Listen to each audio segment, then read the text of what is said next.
If there's a lion in you, but you're living as a mouse, then I'm going to tell you roar and be the lion. I'm not going to tell you which part of the bush to go and live. I'm going to tell you have to roar and be the lion you are. I'm not going to tell you to go and look for cheese. I'm going to tell you to roar and be the lion that you are. Wherever that's going to be, whose doorstep you're going to turn upon, that's not my concern.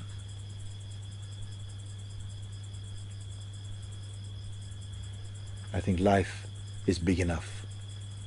I think life is big enough to take all our mistakes, all our adventures, all our open heart, everything is big enough. You can't outlarge life.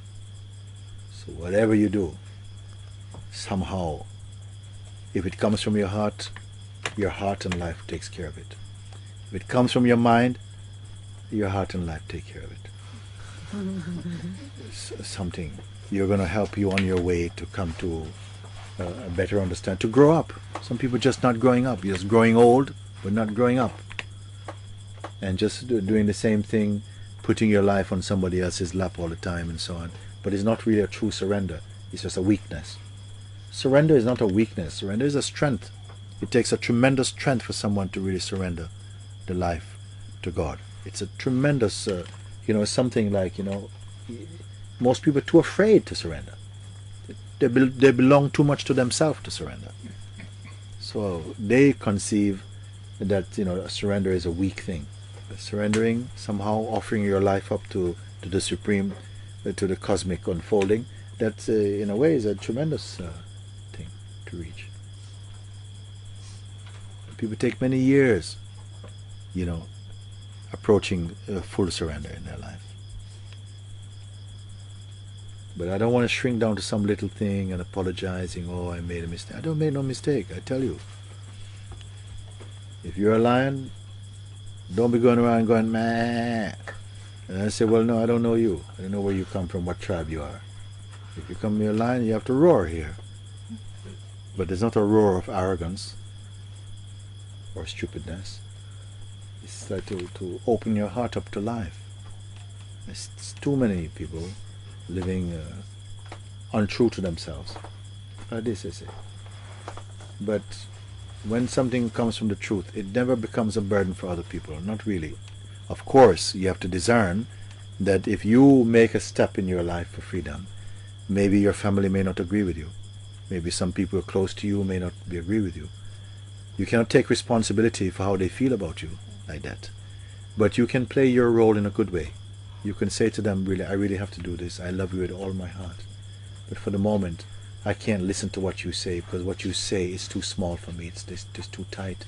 I cannot continue a tradition of entrapment. I have to step out.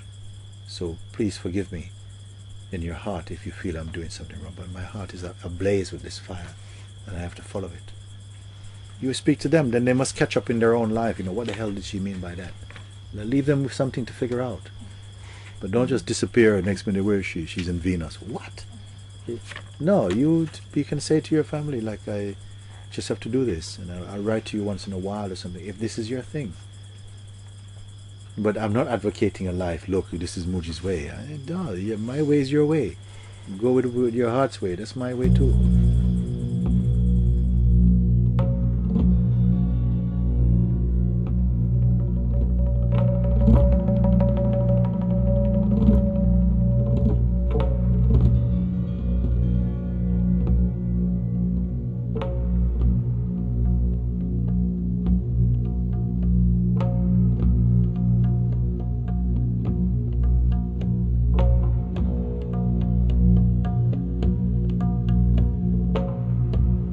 Life will throw you the grape. It's not going to throw it exactly in your mouth. And also I said one time, that God gives you bread. Don't ask for toast. Make it yourself. Isn't it? We have to, it's something that you have to find. It's a relationship, and in that relationship you're developing your sensitivity, your intuitiveness, your listening power, using all your senses to work more sensitively, more intuitively, and like this you come fully into the ways of a sage. is born out of like that. It's not going to come as a parcel. But little bit. And this voice is in life everywhere. You could go in the desert. It will speak to you if you open. You say, I'm in the desert. What am I going to do? I'm going to die. I'm going to die. So rather than going around going, oh, I'm going to die, I'm going to die, you just say, what am I going to do? You have to be there. And you open, you say, God, guide me. What am I going to do? And you start to move. You start to move a bit. You meet a man around the corner. Hey, what are you doing? I don't speak. You don't speak? I know somebody speak. What language? Are you from England? English? Oh, come. Some English person. Ah, and you find your life is being made up like you turn a page as you go. The voice is everywhere. It is everywhere. Sometimes you think it cannot be here. But it doesn't have to be human. It said in the ancient books, the prophet Elijah was living in the wilderness. Nobody there. Was hungry. The birds, the ravens came and brought him unleavened bread. The ravens came and brought food to him, and he ate it. People think, oh, but these are just kind of stories. It's not, they are true. I'm saying that walk in the truth. As much as a light is put on your path, and light will be on your path. Doesn't matter where you are. Light will be put on your path.